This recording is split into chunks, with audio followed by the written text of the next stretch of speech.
بسم الله إذن جل مقامه إذن جاري المقامة الخامسة عشر الفرضية فهو يثني ويؤم منت على ضاهيه الدفدم بلسان إدم تناهيه هاتقل مكو كادي ويصوب أم فوت أم فيونا رأي فير مستريه تودم ولو نقد هيسن ويبي حبة القلب قبل برن فيه إمكو فأسرتني دهكم الشهوة تويو بأشدانها بوجي مودو وأسلمتني جبلي كم العيمة تويو قسم دم تويو قسم يتي العيمة إلى سلطانها فيودي لام دمودو فبقيت كديمي أحيرا من بوري ويمدي من ضب هاي قلو وأزهل من بوري مجد من صب هاي جيلو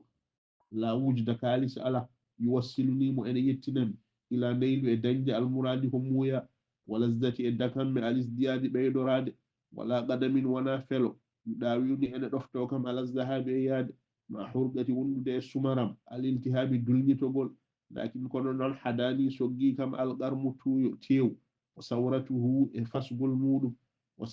وصورته الدول مود والسغب إهاج وفورته فسق المود على أن أنتجي أن فاندي تومي كل أرض كلا ليدي وأقتني أمي يندنو من الورد جلد أنديم ببرد ريبلد فلم أزل مسيراني صحابة رولد ذلك النهار أون يلوم لي بدي جلنا دلبي باغلم إلى الأنهار فيود بيلي وهي لا ترجع ربط تاكو ببلة لبيلي ولا تجلب فوضتا نقا ربط تقول غلة ضمك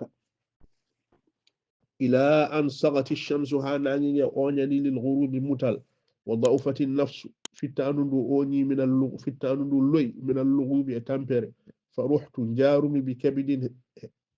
بل هينير حرى ولد وانسانيت بلتي أقدم رجلا من أرضنا كوينغال وأخر من ليلتنا أخرى غونغال وبينما أنا أسعى إندركم بديها وأقود من جودو وأهب من دلنيتو من جد وأركض من ديجة إذ قابلني فتندير أم شيخنا يتأوهم وأنا أوما أهتا أومغول السكلاني يريتا بوني مايرا بمولم دبوس بنجل من مايري ويتا سكلا جمع أموني سكلان وعيناه جتما كدي تحملاني أنا مانجا فما شغلني شغلناني مما أنا فيه وغن ميمول من داء الذئب رفي بوي ونهاجي والخواء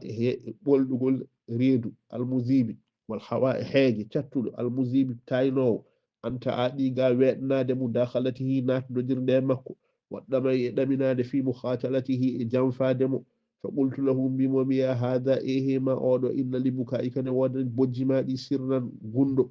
ووراء تحرقك إن تشغل سمغل ما دا شرا برد فأدلئني جلتهم على مرحائك السنوج ماذا واتخذني جوجيت داكم من نصحائك إلى من مريد فإنك أن ستجد مني على جغوري دنجي أم دبان شفرو آسيا دبان دكتور آسيا باود سفرود أو أونا ما ولا بلو مواسيا بلو فقال أوي والله من وجري ألا ما تأوه وناني أتقلم من عيش نغورة فاتيك ولا من دهر وناني أدون إفتاة جنجد بل أتملين إرادي bal ɗaccudum ɗon o tammilin iradi ko sibi re'gol woni gasugol al ilmi gandal wa jurusihi e rappugol muɗum o fuuli mutugol aqmarihi lebbi mun wa shumusihi e nangeji muɗum fa qultu mbimi wa ayyu hadisatin holfo kewre najamat jolde wa qadiyatin holfo mas'ala istajamat mumiɗo kaɗi ɗon